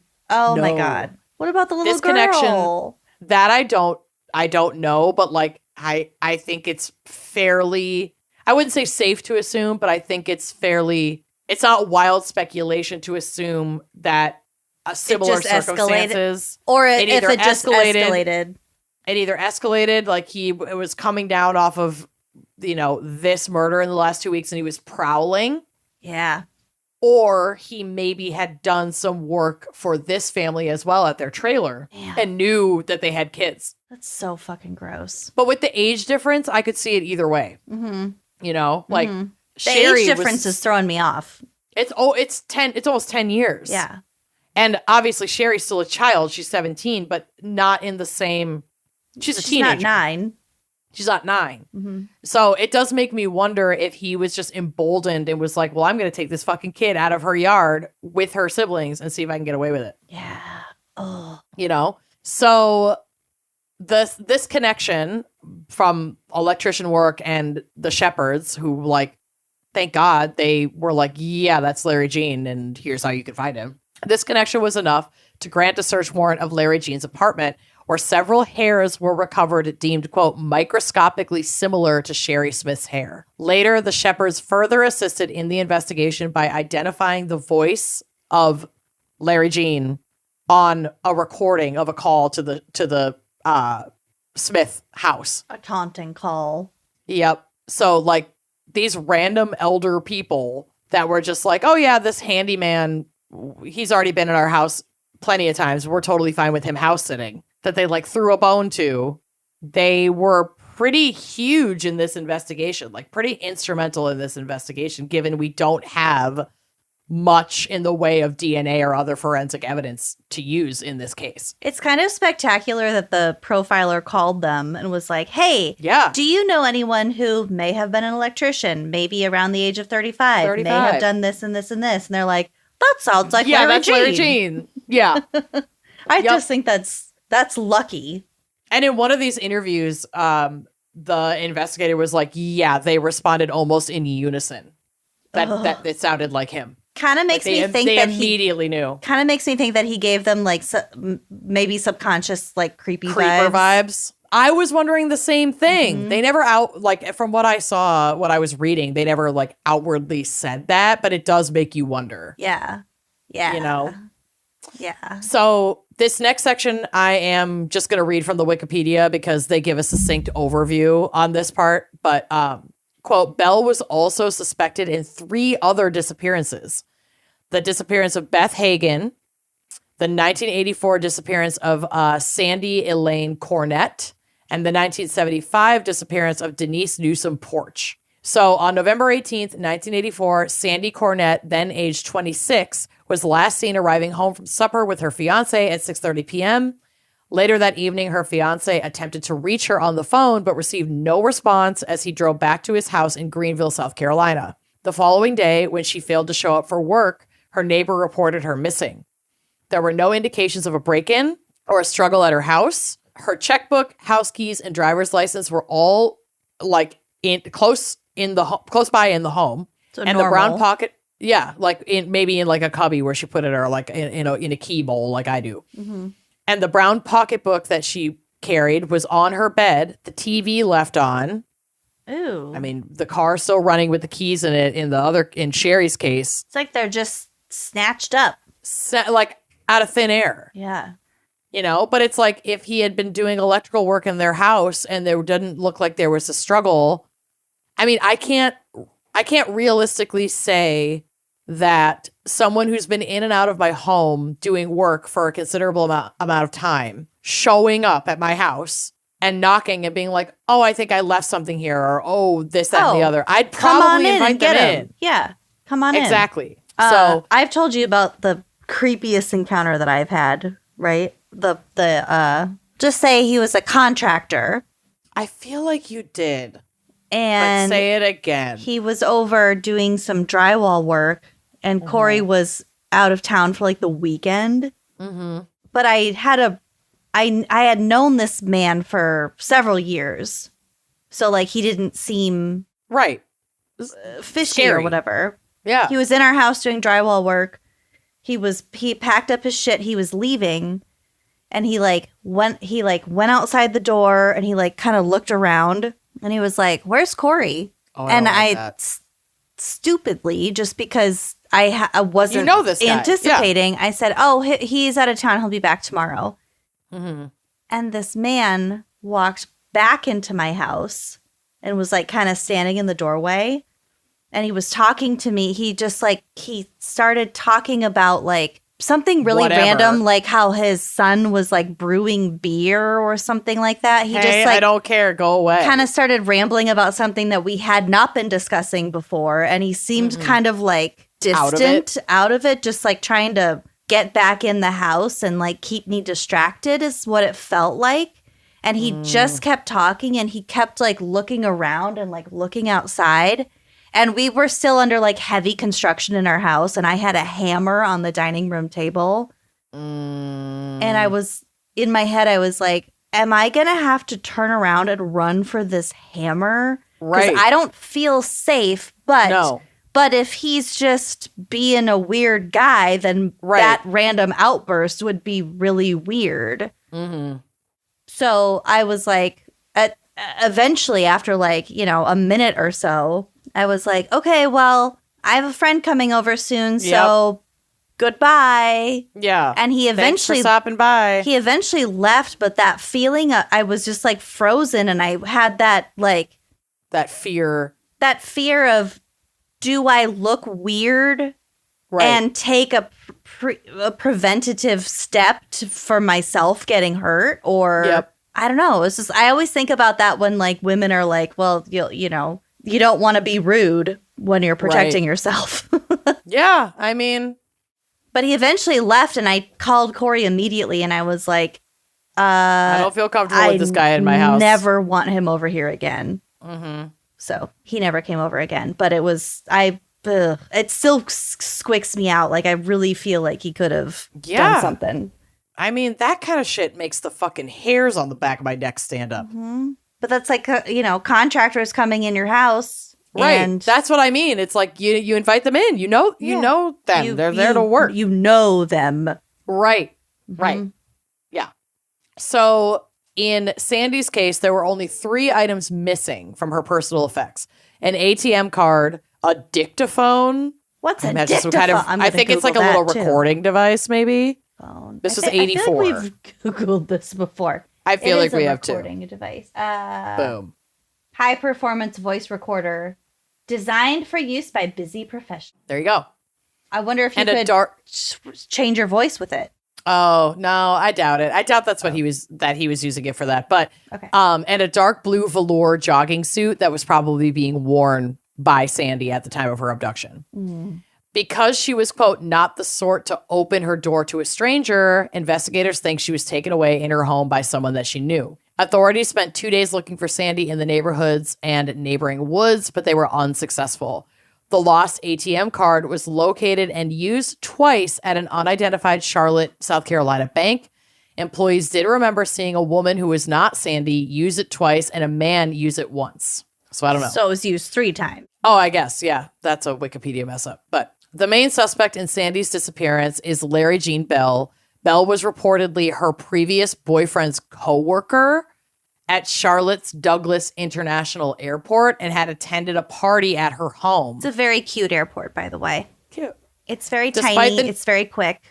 Anyway, Yeah, I just like had to throw tiny, that cute out airport. there. Yeah. I mean, you would love that. You love the Des Moines airport. I Your love little a tiny, quick airport. tiny, quick. I don't blame you. So they had met at a party because he was connected to her boyfriend's coworker. Despite the neighbors' denials of seeing the two go out together or him at her house, it was still like they were connected. If he had shown up after having met her at this party, she probably would have let him in. Mm-hmm. He, of course, denied abducting and killing her, but he did also make statements, including drawing a map that suggested where her body was buried. Dude, what are you trying to Right? hide So, like, here? It was you, babe. Yeah.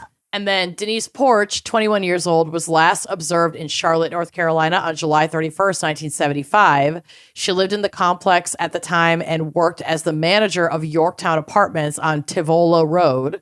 She informed her spouse in a note that she was leaving to show an apartment to a potential tenant. She was last observed showing a man about the property in the late afternoon. She was never to be seen again. Oh, God. Inside her own apartment, there were no indications of a scuffle, and the television and air conditioning were both left on. Porch abandoning everything, including her purse and Camaro, her car, when she left. They're just fucking snatched off the face of the planet. Off the face of the planet, like mid activity. Ugh. Only a list of open apartments that she would show potential tenants and the keys to the complex's vacant flats remained. No information regarding her whereabouts was found despite a thorough investigation.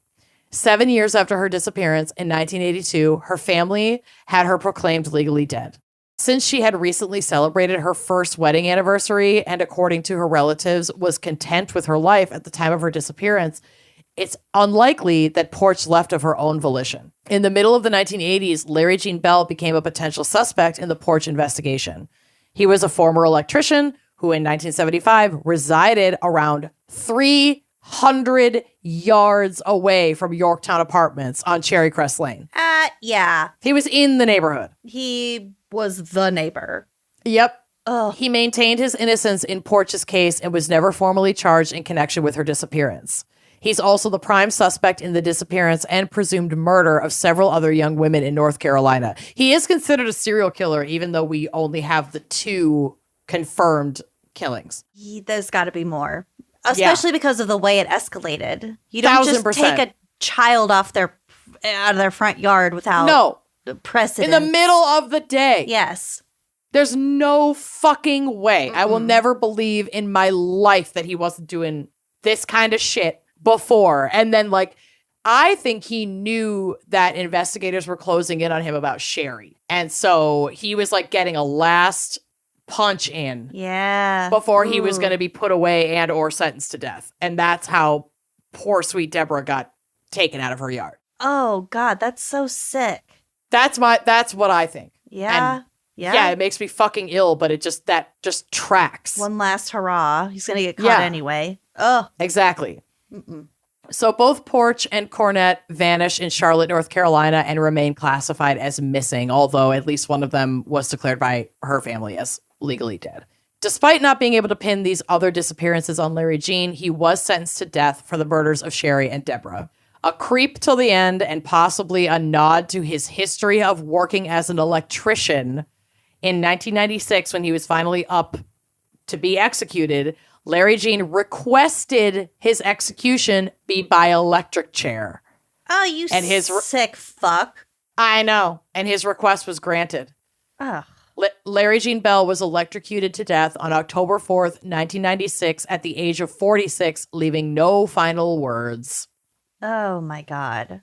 That in itself is really gross because it's like so gross. Not the electric chair thing necessarily, but like the no final words. I'm grossed out by all of it. I'm grossed out by the electric chair. I'm grossed out that he left, that he said nothing for these families. Nothing. Do you have final words? Nope. No. My life speaks for itself. Yep. Oh, no.